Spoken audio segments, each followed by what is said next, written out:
Hello students, Aryan classes के YouTube channel में आपका हार्दिक स्वागत है। आज हम लोग कक्षा 10 की फिजिक्स का पार्ट 1 कर रहे हैं। चैप्टर है प्रकाश का परावर्तन, रिफ्लेक्शन ऑफ लाइट।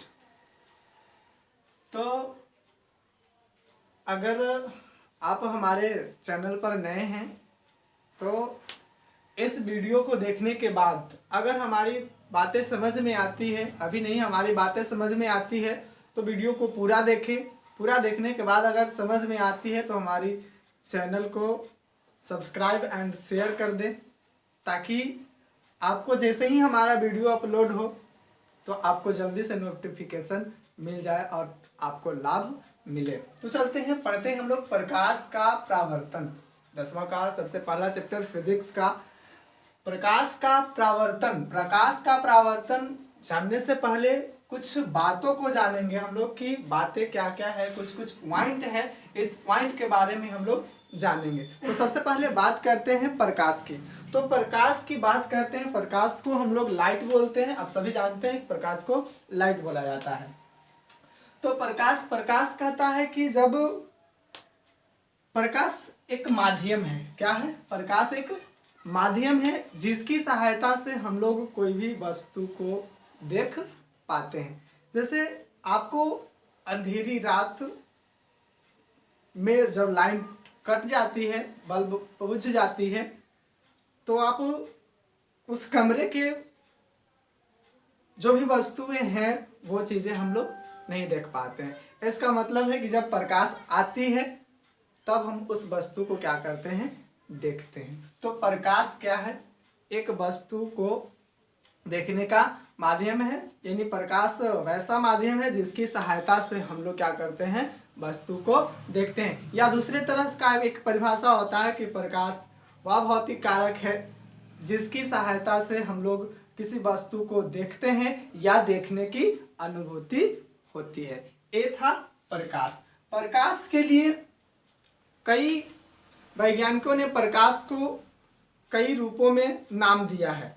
जैसे प्रकाश को न्यूटन ने कण कहा है। प्रकाश को न्यूटन ने क्या कहा है? कण कहा है। क्वेश्चन भी पूछी जाती है कि कौन से वैज्ञानिक ने प्रकाश को कण कहा है? तो न्यूटन के अनुसार प्रकाश को क्या कहा गया है? कण कहा गया है। और दूसरे वैज्ञानिक हाइगेंस एक वैज्ञानिक का नाम है जिन्होंने प्रकाश को एक तरंग कहा है, वेव कहा है। क्या कहा है? तरंग कहा है। न्यूटन ने कण कहा तो हाइगेंस ने क्या कहा? तरंग कहा। इसके बाद एक वैज्ञानिक आए 19वीं शताब्दी में, मैक्सवेल के अनुसार इस प्रकाश को विद्युत चुंबकीय तरंग कह दिया गया। क्या कह दिया गया? विद्युत चुंबकीय तरंग कह दिया गया। इसके बारे में हम लोग अगले क्लास में डिटेल जानेंगे। चलिए हम लोग पढ़ते हैं प्रकाश। तो यहाँ पे आगे बात करते हैं प्रकाश की चाल की। प्रकाश की चाल की, प्रकाश की वेलोसिटी की। प्रकाश की चाल निर्वात में बहुत ही इंपॉर्टेंट पॉइंट है। प्रकाश की चाल निर्वात में 3 × 10⁸ मीटर पर सेकेंड होता है। 10⁸ मीटर पर सेकेंड होता है निर्वात में। निर्वात कहते किसको है? वैक्यूम। निर्वात कहने का मतलब कि जहां, वैसे स्थान जहां पर हवा भी ना हो, हवा भी ना हो, उस जगह को क्या कहते हैं? निर्वात कहते हैं। ऐसे हवा तो सभी जगह कह रहे हैं, हम बोल रहे हैं कि हवा ना हो, यानी हवा तो सभी जगह है। सोच सकते हैं कि हवा तो सभी जगह है, लेकिन कहा जा रहा है कि निर्वात वैसे स्थान को कहा जाता है जहां पे हवा भी ना हो। निर्वात बनाया जाता है एक परखनली में वायु चूसक यंत्र लगा करके उसकी हवा को निकाल करके वह उस परखनली को निर्वात स्थान बनाया जाता है। तो इसके बाद आगे हम लोग बढ़ते हैं प्रकाश का डेफिनेशन पहले आपको हम बोल दिए हैं, उसको आप वीडियो को रोक करके थोड़ी सी सुन करके उसको आप लिख लीजिएगा। चलिए दूसरी पॉइंट हम लोग करते हैं प्रकाश के स्रोत। प्रकाश के स्रोत की बात करते हैं तो प्रकाश का स्रोत क्या क्या होता है? तो प्रकाश जिससे निकलती है, प्रकाश जिससे उत्पन्न किया जाता है, वही वस्तु क्या कहलाएगा? प्रकाश स्रोत कहलाएगा। जैसे हम लोग बल्ब जलाते हैं तो बल्ब प्रकाश का स्रोत है, सूर्य से प्रकाश मिलती है तो सूर्य का प्रकाश स्रोत है। चंद्रमा, चंद्रमा भी आपका प्रकाश स्रोत है, चंद्रमा भी आपका, चंद्रमा से भी प्रकाश प्राप्त होती है तो चंद्रमा भी आपका क्या है? प्रकाश स्रोत है। जुगनू आप देखे होंगे तो जुगनू भी आप जो रात में चमकती है वह भी क्या है? प्रकाश का स्रोत। यानी कहने का मतलब है सीधा सीधा कि जिस वस्तु से हमें प्रकाश उत्सर्जित होता है, प्राप्त होती है, उस वस्तु को क्या कहते हैं? प्रकाश स्रोत कहते हैं। आगे बढ़ते हैं, प्रदीप्त। आगे क्या होता है?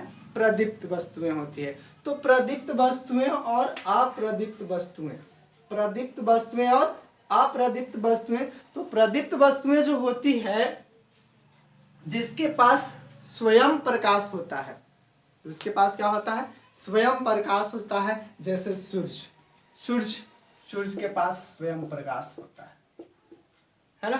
सूर्य के पास स्वयं प्रकाश होता है। तारे हैं, ये सब क्या है? सूर्य, तारे हो गए, वो क्या हो गया? सूर्य भी एक तारा है। तो ये सब क्या है? जिसके पास स्वयं क्या है?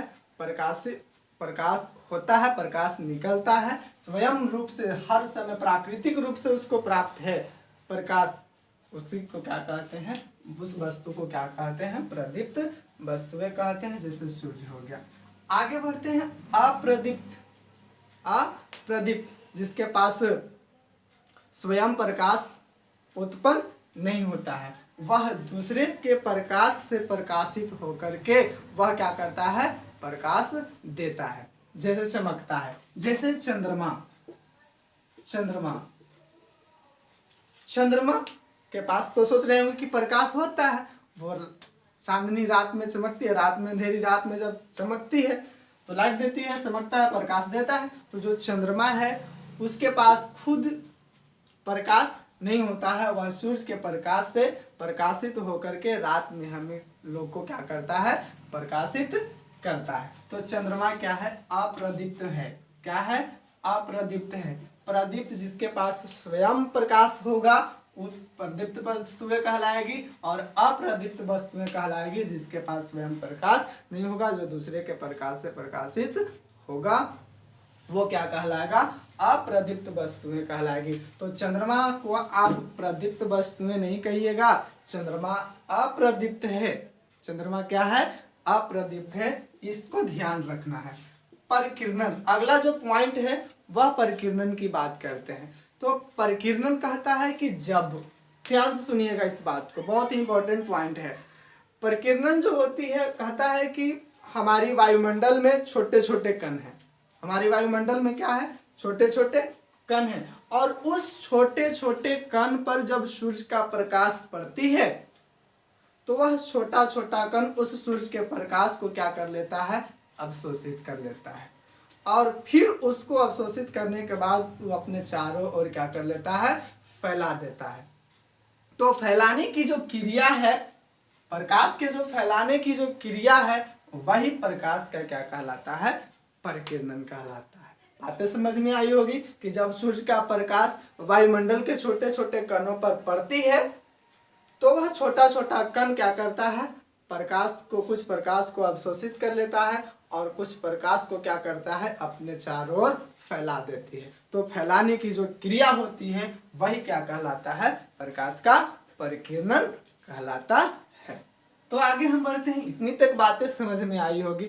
अगर बातें समझ में नहीं आ रही होगी तो थोड़ा सा आप बैक करके रिव्यू करके आप फिर से उस बात को सुनिए, समझ में आएगा। आगे बढ़ते हैं, किरण की बात करते हैं। अगला बात क्या है? किरण। किरण किसको कहते हैं बाबू? किरण किसको कहते हैं? तो कहता है कि प्रकाश जिस पथ पर चलती है, प्रकाश जिस पथ पर चलती है वही पथ क्या कहलाता है?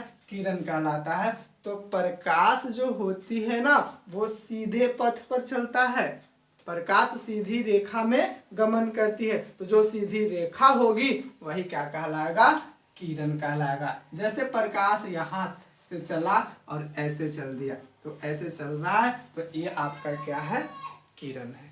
यही प्रकाश, पानी प्रकाश यहाँ से निकला और यहाँ से निकलने के बाद ऐसे चल रहा है, तो प्रकाश क्या है, सीधी रेखा में गमन कर रही है। तो यही सीधी रेखा जो मिल रहा है वो क्या मिल रहा है, किरण मिल रहा है। क्या मिल रहा है, किरण मिल रहा है।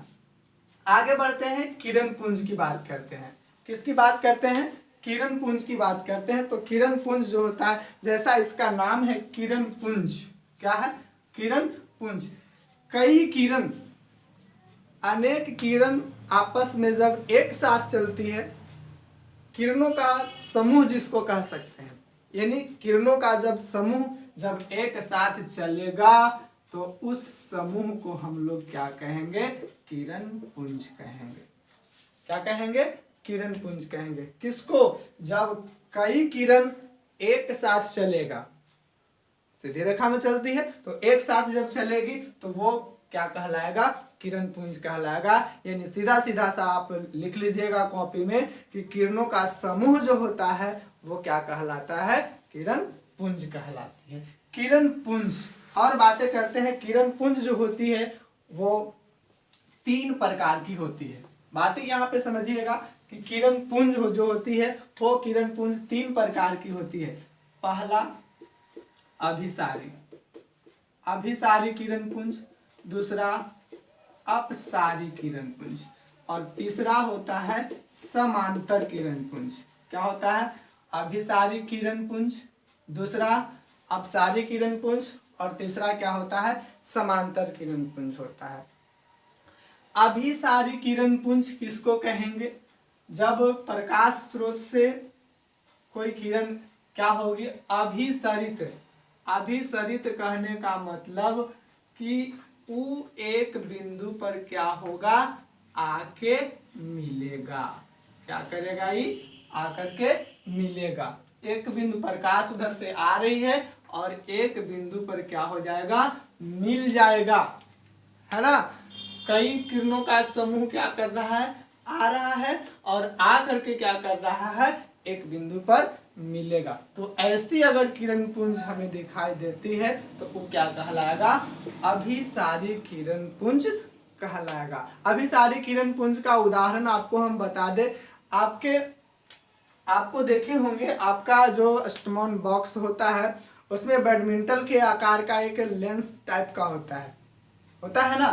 तो उससे जब हम लोग धूप में रखते हैं तो धूप में रखने के बाद सूरज का प्रकाश उस पर पड़ता है तो नीचे एक बिंदु के आकार का दिखाई दे देता है। तो इधर से किरणों का समूह गया, लेकिन इसके बाद इधर जो प्राप्त हो रही है वो एक बिंदु पर क्या हो रहा है, मिल रहा है। तो बहुत अच्छा वो उदाहरण है किसका, अभिसारी किरण पुंज का। अपसारी किरण पुंज क्या होगा, अपसारी एकदम अप हो जा रहा है, नहीं फैल जा रहा है। एक बिंदु से क्या करेगा, वो किरण पुंज फैलेगा। एक बिंदु से क्या करेगा, किरण पुंज क्या होगा, फैलेगा। तो ये आपका क्या कहलाएगा, अपसारी किरण पुंज। क्या अपसारी किरण पुंज कहलाएगा। क्या कहलाएगा बाबू, अपसारी किरण पुंज कहलाएगा। इसका उदाहरण जब टॉर्च जलाते हैं, आप टॉर्च जलाते हैं तो टॉर्च ऐसा होता है और इससे प्रकाश निकलती है, फैल जाता है आगे जाकर के। बिंदु से बल्ब होता है, बल्ब उसका बिंदु हो गया और उस बिंदु से जाकर के क्या कर जाती है, फैल जाती है ना। तो टॉर्च जो है वो अपसारी किरण पुंज का क्या होता है, उदाहरण है। समांतर किरण पुंज, समांतर किरण पुंज कैसा होगा, तो समांतर किरण पुंज ऐसा होगा, है ना। किरणों का समूह जो होगा वो क्या होगा, एक दूसरे से नहीं कटेगा। किरणों का जो समूह होगा वो एक दूसरे के बीच की जो दूरी होगी वो क्या होगा, एक समान होगा। तो इस तरह का जो किरण पुंज जब चलेगा तो आपको क्या होगा, इस तरह के किरण पुंज को क्या कहेंगे, समांतर किरण पुंज कहेंगे। इसका उदाहरण हम लोग देख लें तो सूर्य से आने वाली जो किरण पुंज होती है उसको हम क्या कहते हैं, समांतर किरण पुंज का उदाहरण है। क्या है, समांतर किरण पुंज का उदाहरण है। कौन, सूर्य से आने वाली किरण पुंज, सूर्य से आने वाली किरण पुंज। इसका उदाहरण हमने बताया, जो अष्टमान बॉक्स में जो बैडमिंटन के आकार का जो आप देखे होंगे, जिसको आप लेंस कहते हैं, है ना, उससे आप करके देखिएगा, इस तरह का पॉइंट मिलता है। टॉर्च अपसरित हो रहा है, फैल रहा है, एक बिंदु पर होगा, एक बिंदु से वो क्या करेगा, फैलेगा, तो अपसारी किरण पुंज होगा। और क्या होगा, समांतर किरण पुंज, समांतर किरण पुंज किरणों का समूह क्या होगा, एक समान दूरी से क्या करेगा, अपने साथ चलेगा, वो क्या कहलाएगा, समांतर किरण पुंज कहलाएगा। आगे हम बढ़ते हैं, आगे बढ़ते हैं, पारदर्शी और पारभासी और अपारदर्शी। प्रकाश वस्तु से पार भी होता है, पार नहीं भी होता है, और कुछ पार होते हैं। इसके आधार पर वस्तु को तीन रूप दिया गया है, एक पारदर्शी वस्तु कहा गया है, पारभासी वस्तु कहा गया है, और अपारदर्शी वस्तु कहा गया है। तो पारदर्शी वस्तु, पारभासी वस्तु, अपारदर्शी वस्तु को बातें समझते हैं, के बारे में हम लोग समझते हैं। तो पारदर्शी जो होता है, पारदर्शी जैसा इसका नाम है, पार देखा जा सके, क्या किया जा सके, पार देखा जा सके। लेकिन प्रकाश के बारे में हम लोग बात कर रहे हैं, तो प्रकाश क्या कर जाएगा, इस साइड उससे प्रवेश करके क्या कर जाएगा, दूसरे साइड सीधी सीधे चल जाए। कहने का मतलब कि वैसा पदार्थ जब उस पर प्रकाश पड़े तो उसकी परछाई ना बने, उसकी परछाई ना बने। तो जब परछाई नहीं बनेगा, इसका मतलब है कि उससे वस्तु से प्रकाश क्या कर जा रहा है, पार कर जा रहा है। यानी वस्तु से जब प्रकाश पार कर जाएगी तो वैसी वस्तु क्या कहलाएगी, पारदर्शी वस्तु कहलाएगी। जब वस्तु